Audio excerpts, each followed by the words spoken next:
వచనం చదువుదాం. చదవండి, తీసినవాడు చదవండి, లేకపోతే నేను చదువుకుంటాను. రోమాపత్రిక 9వ అధ్యాయం 10వ వచనం. ఉమ్, ఉమ్,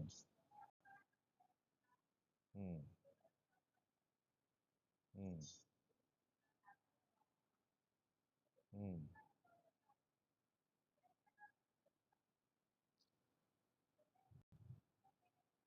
దేవుని మాటలో దేవుడు మనకి దినాన్ని ఒక విషయాన్ని మనము ధ్యానం చేసుకుందాం. లూకా సువార్త 19వ అధ్యాయం 10వ వచనం నుంచి. లూకా సువార్త 19వ అధ్యాయం 10వ వచనం నుంచి.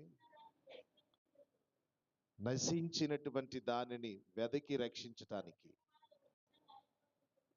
మనుష్య కుమారుడు వచ్చినని చెప్పెను. అందరూ కూడా ఈ మాటలు వింటున్నప్పుడు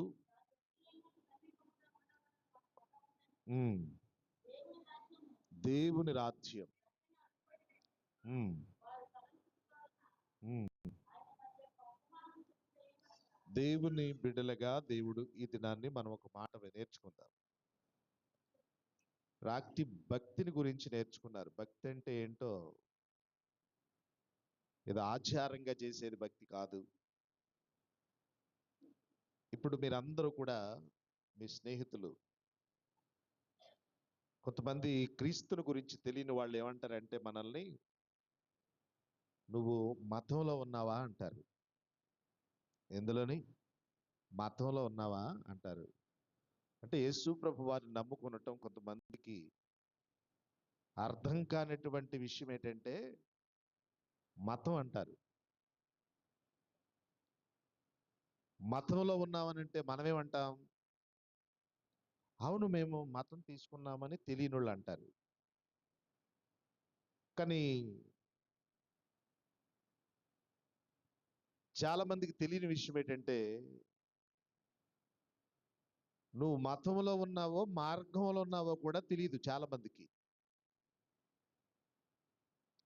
నువ్వు మార్గంలో ఉన్నావో మతంలో ఉన్నావో కూడా తెలియదు కొంతమందికి. మతం అనేటటువంటిది మనుషుడు, అంటే మతం అంటే ఏంటంటే మనుషుడు దేవుణ్ణి వెతుకుతాడు. మతం పేరు మీద దేవుణ్ణి ఏం చేస్తుంటాడు? వెతుకుతాడు. దేవుడు ఎవరో, ఎలా ఉంటాడో కనిపెట్టాలి.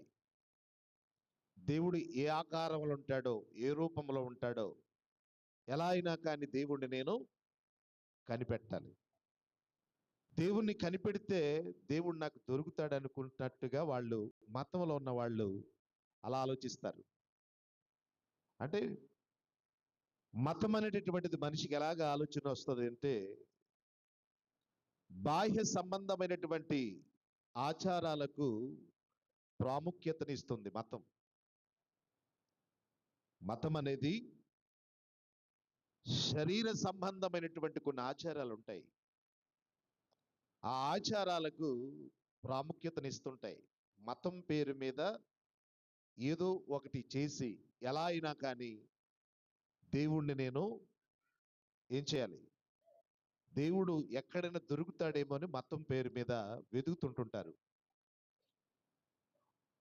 అతిశయముతో కూడినటువంటిది మతం. నా మతం గొప్ప అనుకుంటారు. మతం అంటే ఏమనుకుంటారు కొంతమందికి? అతిశయం. నా మతం చాలా గొప్ప, అతిశయపడుతుంటుంటారు. ఇది మతంలో కూడా ఏముంటది అంటే స్వార్థం ఉంటుంది. మతంలో కూడా స్వార్థం ఉంటుంది. ఏంటా స్వార్థం? వీళ్ళు నా మతం, వాళ్ళు నా మతం కాదు.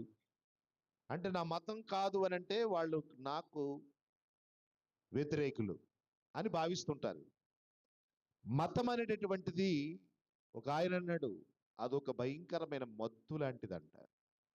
మతం అనేది అదొక భయంకరమైన మత్తు.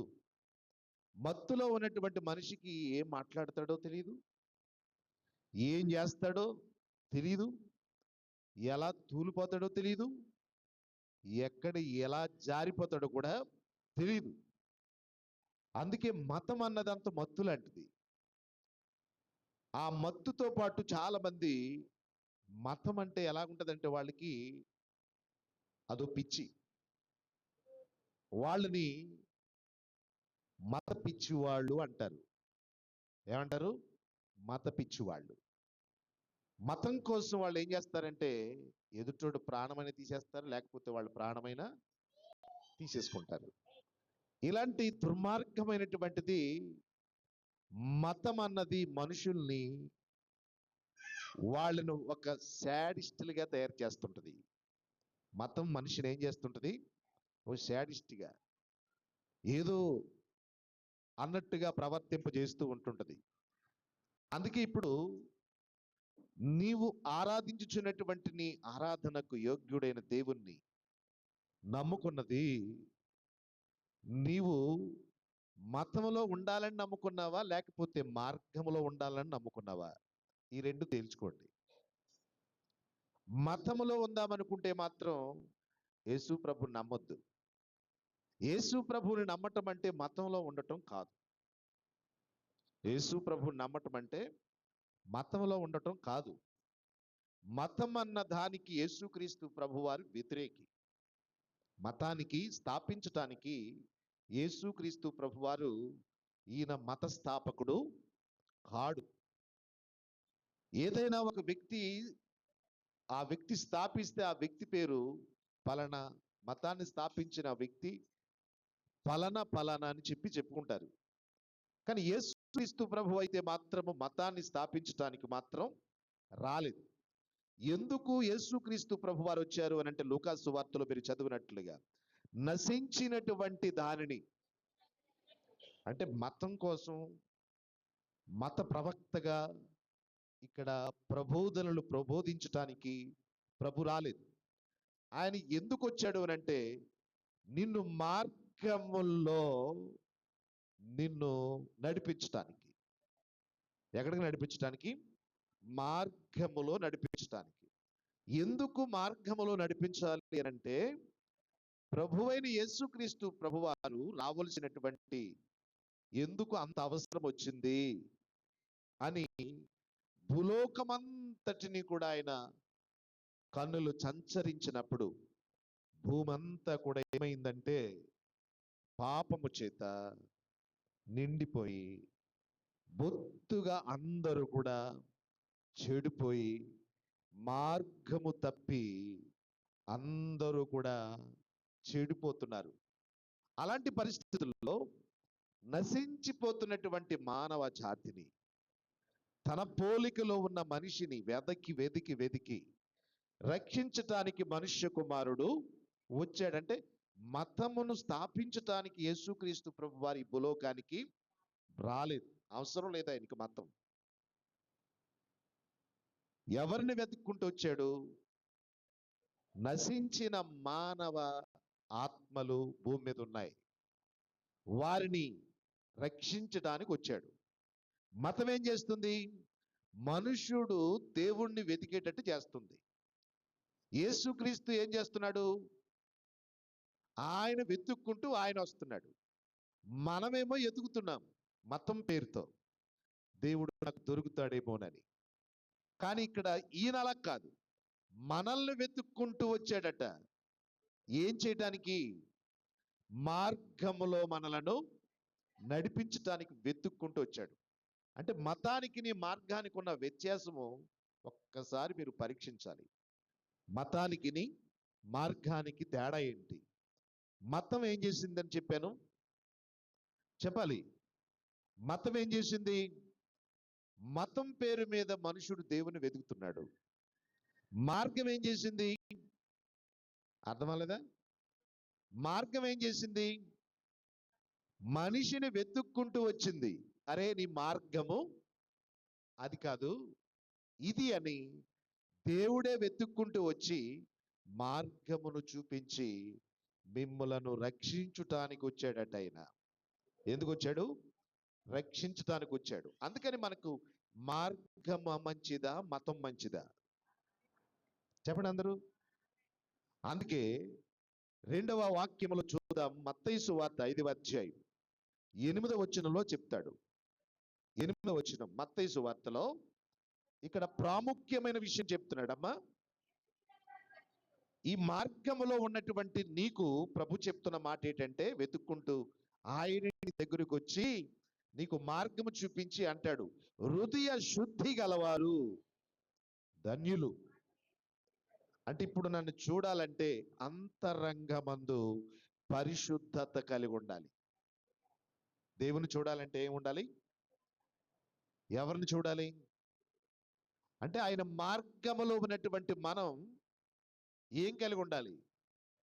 పరిశుద్ధత కలిగి ఉండాలి. దాన్నే హృదయ శుద్ధి అంటున్నాం. ఎప్పుడైతే పరిశుద్ధత కలిగి ఉంటామో దేవునితో పాటు మనము ఉండగలం. ఆయన ఉద్దేశం ఒకటే, నీవు ఎందుకు అక్కడక్కడ తిరుగుతూ అక్కడక్కడ ఉండే జీవితం బతుకు కాదనేది, నాతో ఉండటానికి అపవిత్రత అంతా కడిగేసుకుని నా దగ్గర ఉండు. నాతో ఉంటే నీకేముంటుంది? పరిశుద్ధత, హృదయశుద్ధి. అప్పుడు నన్ను చూడగలుగుతావు. ఈరోజు దేవుణ్ణి చూడలేకపోతున్నారు. మతంలో ఉన్న వాళ్ళుగా ఉన్న మనం చాలా మంది మేము యేసు మతం తీసుకున్నామంటారు. ఏ మతం అది? యేసు మతం. యేసు మతం తీసుకున్నాం, యేసు మాల వేసుకున్నాం. ఏ మాలది? యేసు మాల వేసుకున్నాం, యేసు మతం తీసుకున్నాం. ఈ యేసు మాల వేసుకున్న వాళ్ళకి, యేసు మతం తీసుకున్నటువంటి వాళ్ళకి మార్గం తెలియదు. వాళ్ళకి ఎక్కడికి పోవు మార్గం? జీవ మార్గమునకు పోవు మార్గం తెలియదు. ఎందుకంటే మత్తులో ఉంటారు వాళ్ళు. వాళ్ళు ఎందులో ఉంటారు చెప్పండి? మత్తులో ఉంటారు. మత్తులో ఉన్న వాడికి మార్గం ఏంటో తెలియదు. వాడి ఇంటికి ఎలాగెళ్తాడో కూడా వాడికి తెలీదు. మత్తుగా కొంతమంది, మత్తు అని ఎందుకన్నానంటే, ఒక వ్యక్తి మందు ఫుల్గా కొట్టాడు, డ్రింక్ చేశాడు, ఫుల్గా తూలుకుంటూ పోతున్నాడు. వాడు ఏ ఇంటికి వెళ్తున్నాడు, ఆడి ఇంటికి వెళ్తున్నానన్న సంగతి ఆడికి తెలియట్లేదు. ఏంటాడు? ఎందులో ఉన్నాడు? మత్తులో ఉన్నాడు. ఈరోజు జీవ మార్గము తెలియక మనుషుడు నేను సరియైన మార్గంలోనే వెళ్తున్నాను అనుకుంటున్నాడు. యేసయ్యకు మతం లేదు, యేసయ్యకు కులం లేదు, యేసయ్యకు రంగు లేదు, యేసయ్యకు అందం కాదు కావాల్సింది. యేసయ్యకు ఈ లోకములో ఉన్నటువంటి ఏవేవో కావాలని ఆయన ఆశించి ఈ స్థలంలోనికి రాలేదు. ఆయన ఎందుకు వచ్చాడంటే, అందరూ పక్కన పెట్టి వదిలేసినా కానీ నశించిపోతున్నటువంటి మనలను వెదికి వెదికి వెదికి వెదికి కావాలని, వెర్రివాళ్ళమైన మనలను, పనికిరానిటువంటి మనలను, ఎన్నిక లేనటువంటి మనలను, అర్హత లేనటువంటి మనలను, ఉపయోగం లేనటువంటి మనలను వెదకి రక్షించటానికి క్రీస్తు ఈ లోకానికి వచ్చి మనల్ని పరిశుద్ధత కలిగి ఉండండి, నన్ను చూస్తారు, మీరు నన్ను చూడకుండా పోతున్నారు, నన్ను చూడలేకపోతున్నారు, నన్ను చూడాలనుకున్న ప్రతి ఒక్కరు కూడా మీరు హృదయ శుద్ధి కలిగి ఉండండి. ఈ మార్గంలో ఉన్న వాళ్ళకి ఉండవలసిన గుణ లక్షణాలు. మతంలో ఉన్న వాళ్ళకి అవసరం లేదు. మతంలో ఉన్న వాళ్ళకి అంత అవసరం ఉండదు. ఎందుకంటే వాళ్ళ మత్తులో ఉన్నారంతే. ఒక వ్యక్తిని అడుగుతాం, బాబు మీరు ఏంటి అని అంటే, మేము క్రైస్తవులం అండి అంటాడు. మందు కుళ్ళుగా కొడతాడు, సిగరెట్ దమ్ము లాగుతాడు, ఇక ఇష్టం వచ్చినట్లుగా మారినటువంటి సినిమాలు, షికారీలు, మొత్తం అన్నీ. ఎవరు అమ్మ ఎవరు? మతం. చెప్పుకొనటానికి మతం పేరుతో మాత్రమే వాళ్ళు జీవిస్తారు. కానీ వాళ్ళకి మార్గంలో ఉంటే పరిశుద్ధులుగా ఉంటారు. స్తోత్రం చెప్పండి. ఇప్పుడు మీకు అర్థమైపోద్ది. ఈసారి మీరు మతంలో ఉన్నారా, మార్గంలో ఉన్నారా? అందరూ చెప్పాలి. మార్గంలో ఉన్న వాళ్ళు ఎలా ఉంటారు చెప్పాలి. మార్గంలో ఉన్న వాళ్ళు ఎత్తుకుంటూ వచ్చాడు, రెండవది చెప్పాలి, వాళ్ళ హృదయ శుద్ధి కలిగి ఉంటారు. మార్గంలో ఉన్న వాళ్ళు దేవుణ్ణి చూస్తారు. వాళ్ళు హృదయ శుద్ధి కలిగి ఉంటారు, వారు దేవుణ్ణి చూస్తారు. ఫిలిప్పీయులకు రాసిన పత్రిక 2:6 చెప్తాడు, 11 వరకు, దీనత్వముతో కూడినటువంటిదట. ఈ మార్గం ఎలాంటి మార్గం? దీనత్వముతో కూడిన మార్గం. ఎందుకని చెప్తున్నాడు? ఒకసారి చెప్పండి అన్నమాట. 6 ఫిలిప్పీ పత్రిక 6 ఆయన దేవుని స్వరూపం కలిగిన వాడై, అంటే ఈ మార్గంలో ఉన్నటువంటి నీకు దేవునితో సమానముగా ఉండుట, దేవునితో సమానముగా ఉండటానికి ఏమాత్రం కూడా ఇష్టపడకూడదు అసలు. అలాంటిది ఆయనతో ఉండాలని భాగ్యముగా ఎంచుకొనలేదు, కానీ మనుష్యుని పోలికగా పుట్టి, అంటే తగ్గించేసుకుంటున్నాడు అన్నమాట. దేవుడయ్యుండి దాసుని స్వరూపం, అంటే తను తగ్గించుకున్న వాడిగా కనబడు, తను తానే రిక్తునిగా చేసుకుని, ఈ మార్గం ఎలాంటిదనంటే మనల్ని మనము దీనత్వముతో తగ్గింపుతో బతికేటటువంటి మార్గం ఇది. కాలు రెగరేసుకుని రుచి మీసం మెలేసేటటువంటి మార్గం కాదు. ఎందుకంటే ఎలాంటి చెప్పండి, ఇది దీనత్వముతో తనకు తానుగా తగ్గించుకునగలిగిన మార్గం ఇది ఒకటే. ఎంత ఐఏఎస్ ఆఫీసర్ అయినా కానీ గడగల్లాడుతూ సాష్టంగ పడవలసిందే ఈ మార్గంలో ఉన్నవాళ్ళు. నేను పెద్ద ఆఫీసర్ అంటే కుదరదు. ఎవరైనప్పటికీ, ఎంత గొప్ప వ్యక్తి అయినప్పటికీ తగ్గించుకుని మార్గములో ఉండగలిగినప్పుడే మార్గములో ఉన్నట్టు. మార్గము కాకపోతే అహంభావం అన్నది ఎవరికి ఉంటుందంటే మతములో ఉన్న వారికి ఉంటుంది. ఎవరికి ఉంటుంది? మతములో ఉన్న వాళ్ళకు ఉంటుంది. మతం అన్నది దానిలో తగ్గింపు ఉండదు, మతంలో దీనత్వం ఉండదు, మతంలో అహంకారం ఉండదు. మతం అన్నది ఒక మత్తు లాంటిది. అది మనిషి జీవితానికి అది చాలా భయంకరమైనటువంటి ఏరులు తన్ని అది ఎక్కడెక్కడికో మనిషిని అహంకారం అన్నది చూపిస్తూ ఉంటుంటుంది. అందుకే దీనత్వంతో కూడింది ఈ మార్గం. ఈ మార్గం ఎలాంటిది? దీనత్వంతో కూడిందండి.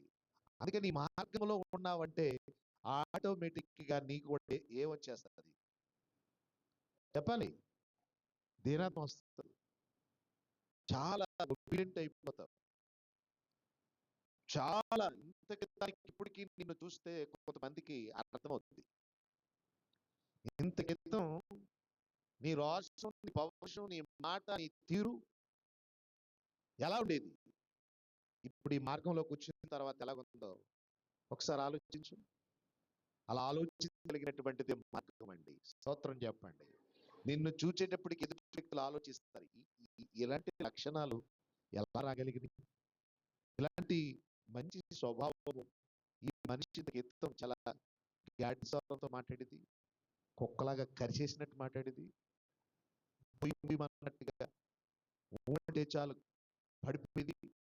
అలాంటి వ్యక్తి ఎంత దీనత్వంతో ఏంటి అంటే కారణం ఒకే ఒక కారణం చెప్పుకోండి. ఎందులో ఉన్నాను? అది ఆ పాయింట్ చెప్పండి. ఎందులో ఉన్నావు? మార్గంలో ఉన్నావు. నువ్వు మార్గంలో ఉన్నావు కాబట్టి మత్తు వదిలిపోయింది నీకు. మత్తు వదిలిపోయిన తర్వాత ఏం తెలుస్తుంది చాలా మందికి, అప్పుడు తెలుస్తుంది మాట. మత్తు వదిలిపోయిన తర్వాత నేను ఏం చేశానురా అనుకుంటాడు వాడు. మత్తులో ఉన్న మనిషికి మత్తులో ఉంటే వాడు ఏం చేస్తున్నాడు తెలీదు. మార్గమైన యేసయ్య నిజంగా మన మత్తును వదలగొట్టేస్తాడు. స్తోత్రం చెప్పండి. మన దీనత్వముగా మార్చివేస్తాడు. ఆయన దేవుడయ్యుండు కూడా తగ్గిపోయాడట మనకు మార్గం చూపించడానికి. చెప్పండి.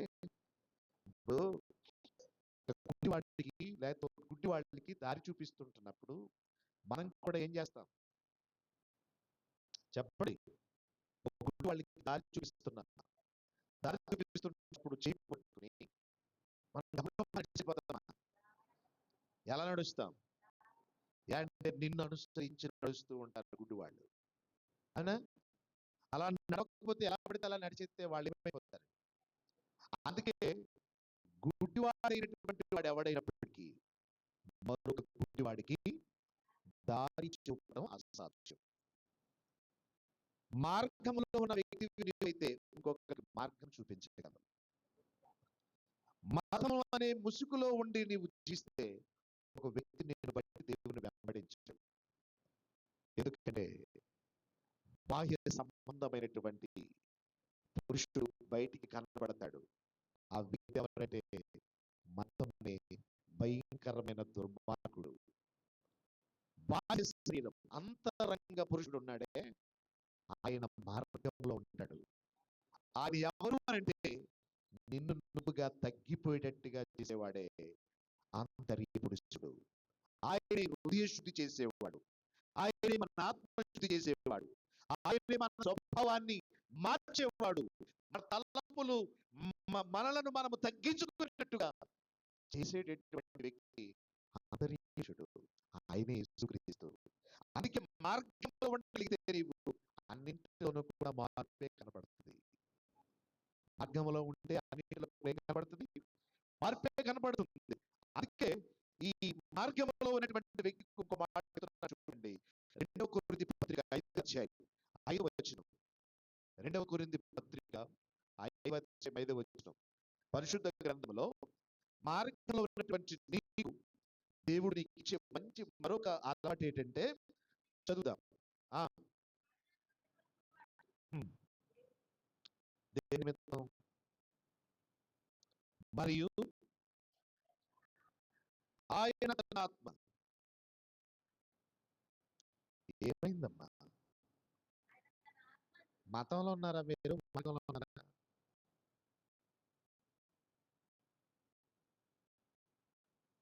రెండవ కొరింథీయులకు రాసిన పత్రిక 5వ అధ్యాయము 5వ వచనం. దీని నిమిత్తం మనలను స్థిరపరచువాడు దేవుడే. ఆయన మరియు ఆయన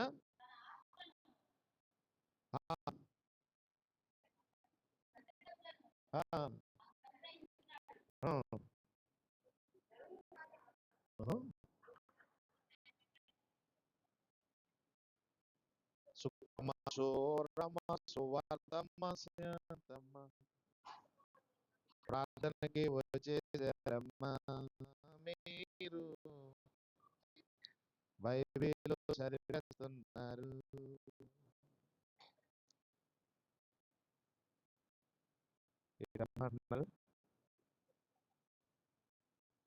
మార్గంలో ఉన్నటువంటి నీవేమై ఉండాలి చెప్పాలి? నిస్వార్థమైనదిగా ఉండాలి. నీవు ఎలా ఉండాలి? నిస్వార్థమైనటువంటి వ్యక్తిగా ఉండాలి. మార్గంలో ఉన్నాను, ఎందులో ఉన్నా స్వార్థం వ్యక్తిగా ఉండాలి. నిస్వార్థంగా బ్రతకాలి. నిస్వార్థం అంటే స్వార్థం లేని వ్యక్తులు. నీ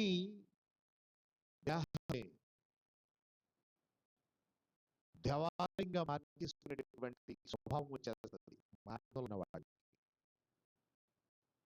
ఇది నేనే అన్న భావన రాదు మార్గంలో ఉన్న వాళ్ళకి. ఇప్పుడు మీకు అర్థం అవ్వాలి, మీరు వెంబడించారా? మార్గంలో ఉన్న యేసుమాలను వెంబడిస్తున్నారా? మీరు యేసుమాల వేసుకున్నారా? మార్గమని యేసు వెంబడించారు. చెప్పాలందరూ మధ్యకాలంలో ఏమాల లేస్తున్నారు. ఏమాలమ్మది? యేసుమాల. ఏంటి యేసుమాల? ఎంత వాస్తవానికి మతం అనేది మనుషుల్ని మత్తులో నించేసి వచ్చాడు. మార్గమైన యేసయ్య ఆయన మతస్థాపకుడు కాడు. ఆయన మతస్థాపకుడు కాడు. మార్గము చూపించటానికి వచ్చి తనకు తానుగా తన దేహమును అర్పించేసుకున్నాడు. తన దేహమును అర్పించుకున్నాడు. అర్పణగా, సజీవ యాగముగా తనకు తానుగా అర్పించుకున్నాడు. తన దేహాన్ని సంరక్షించుకోవడానికి రాలేదు, కాపాడుకోవడానికి రాలేదు. వచ్చుంటే యేసు ప్రభువు వారి ఇద్దరు దొంగలు, ఒకడు కుడి వైపున ఒకడు ఎడమ వైపున ఉన్నవాడు. యేసయ్యకు ఒక మాట జ్ఞాపకం చేశాడు. ఏమన్నాడు తెలుసా? అయ్యా, మిమ్మల్ని మీరు రక్షించుకుని, చెప్పండి, మిమ్మల్ని మీరు రక్షించుకుని మమ్మల్ని కూడా రక్షించాలి. అంటే నువ్వు దేవుని కుమారుడు అయితే, నువ్వు దేవుడు అయితే నువ్వు రక్షించుకోగలవు. ఈ కాలంలో ఇలాంటి చాలా మంది సన్నగా బయలుదేరి దేవుడు యేసుక్రీస్తు దేవుడు ఆదాయ గొప్ప సన్నాసి, ఆయన ఏం చేయలేనాడు, మేకలు పీకలేనాడు, ఆయన ఒక ఆడలాగా మెళ్ళలో ఉన్నాడు, ఏగలడు, ఆయన ఏమాత్రం దేవుడు, ఆయన ఏమాత్రం దేవుడని కొంతమంది సన్నాసు వాడుతున్నారు. కానీ దేవుని యొక్క వాక్యం చెప్తుంది, ఆయన ఏం దానికి వచ్చాడు, మతాన్ని స్థాపించడానికి వచ్చుంటే మనిషి రూపంలో రాకుండా భయపెట్టడానికి రూపంలో వచ్చి నువ్వు నమ్ముతావా నమ్మవా వచ్చి నిన్ను బలి కోరు, నీ పాపాన్ని చిత్తం నువ్వు బలైపోవాలను అను. కానీ ఆయన నరుణ్ణి బలి చేయించుకోవడానికి రాలేదు. ఆయన ఏదో పోలికలో రాలేదు. ఆయన ఒకే ఒక పోలిక, నీ పోలికలో నా పోలికలో వచ్చి మన కొరకు తన దేహాన్ని అర్పించుకున్నాడు, తన రక్తాన్ని చిందించేశాడు, తన దేహమంతటిని కూడా దున్నివేయబడింది. తన దేహంలో ఉన్నదంతా రక్తపు చుక్కైనా కానీ ఒక్కటి కూడా లేకుండా భూమి మీద చిందించి వేసి మార్గంలో నిన్ను నడిపించడానికి ఆయన మాదిరి అయిపోయాడు తప్ప మతాన్ని మార్చుకోవడానికి చెప్పడానికి యేసుక్రీస్తు రాలేదు. ఎవ్వరు ఎవరి మతాలను కూడా మార్చొద్దు, ఎవ్వరు ఎవరి మతాన్ని కూడా విమర్శించవద్దు, ఎవ్వరు ఎవరి మతాన్ని కూడా ద్వేషించవద్దు, ఎవ్వరు ఎవరి మతాలను వెళ్ళవద్దు. ఎందుకంటే మతం అనేది దేవునికి ఏమాత్రం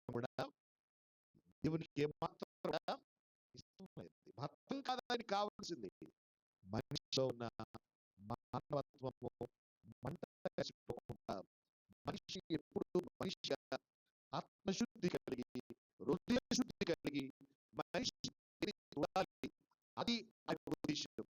నన్ను చూచువాడు నన్ను పోలిన వాడై ఉండాలి. అది ఆయన జ్ఞానం. ఆ ఉద్దేశంతో, అదే కమిట్మెంట్తో యేసుక్రీస్తు లోకానికి వచ్చి మన కొరకైన నలుగురు కొట్టబడ్డాడు, దున్నివేయబడ్డాడు, త్యాగం చేయబడ్డాడు. అందుకని ఇప్పుడు మార్గంలో ఉన్నారా? నిజం చెప్పండి, అందరూ కూడా మీరు మతంలో ఉన్నారా? చెప్పండి. మార్గంలో ఉన్నారంటే మార్గంలోనే ఉన్నాం. అందుకే అన్నాడు, మార్గంలో ఉన్నారా? అయితే నేనే మార్గం. మార్గంలో ఉన్నారా? నేనే సత్యం. నేనే జీవం. ఎందుకు ఎంత గొప్ప మాట చెప్పాడు, ఎందుకు శక్తివంతమైనటువంటి మాటతో దేవుడు మనల్ని నడిపిస్తున్నాడు అంటే మార్గమైన దేవుని వైపు మనల్ని నడుపుతూ మార్గంలో మనల్ని నడిపించడానికి ఆయన త్యాగమూర్తి అయి ఉన్నాడు. దేవుడు మనమును కలిగి ఆయన్ని పోలి మనమును నడుచుకోగలిగినప్పుడు దేవుడు అద్భుతంగా చేస్తాడు. ప్రార్థన చేసుకుందాం. ఇంతవరకు మత్తులో ఉన్న వాళ్ళు చాలా మంది మౌనంగా ప్రవర్తించారు. మేము మార్గమైన గమనించాము, మార్గము తప్పినటువంటి చుక్కలుగా తిరుగుతున్నారు చాలా మంది. మార్గం అంటే ఏటో తెలియక నేను మనుషులు అందరూ మృగాలుగా ప్రవర్తిస్తున్నారు. అలాంటి మానవత్వం ఉన్నది ఈ లోకంలో ఎందుకో మరి మనుషులు మతం పేరు మీద మనుషుల్ని పూజిస్తున్నారు. మతం పేరు మీద మనుషుల్ని గాయపరుస్తున్నారు. మతం పేరు మీద మనుషుల్ని ఆయాస పెడుతున్నారు. మతం పేరు మీద మనుషుల్ని చిత్రహింసలు పెడుతున్నారు. మతం పేరు మీద మనుషుల్ని భయంకరంగా హింసిస్తున్నారు. ఆత్మహత్యలు చేసుకున్నట్టుగా ప్రేరేపిస్తున్నారు. కానీ ఈ చెప్పే మార్గంలో నడిపించడానికి యేసుక్రీస్తు లోకానికి వచ్చాడు. యేసుక్రీస్తు లోకానికి వచ్చాడు. ప్రభువైన దేవుడు అందరి హృదయాలను కూడా దేవుని వైపు మనమందరం ఆకర్షితులవుదాం. దేవుని కొరకు మనం జీవిద్దాం. దేవుని కొరకు మనము ముందుకు నడిపించబడదాం. మిమ్మల్ని మీరు ప్రశ్నించుకుంటూ, మిమ్మల్ని మీరు సరిచేసుకుంటూ ప్రభుకి అర్పణగా మన హృదయాలను నడిపించుకుందాం. మన దేవునికి మన హృదయం ఇవ్వాలి. మన దేవునికి మన హృదయమైనటువంటి ఈ గాయపడిపోయిన భయంకరమైన వ్యాధిగల హృదయంలో బాగు చేసుకునే దేవునికి ఇవ్వడానికి దేవుని దగ్గర మనం ఉండాలి. హల్లెలూయా. ప్రతి ఒక్కరు కూడా ప్రార్థన చేద్దాం. ప్రతి హృదయ దేవునికి ప్రార్థన చేద్దాం. ప్రతి తలంపులు కూడా దేవుని వైపు మళ్ళినట్టుగా చేద్దాం. యేసయ్యా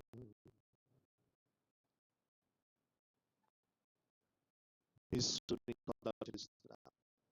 బల్యాలను ప్రభువా మీరు తాకండి. మా తలంపులన్నీ ఎరిగినవాడునైనా ప్రతిదినము నీ సన్నిధిలో మమ్మల్ని నీతో ఈ గొప్ప భాగ్యం ఇచ్చినందుకు వందనాలు. హల్లెలూయా.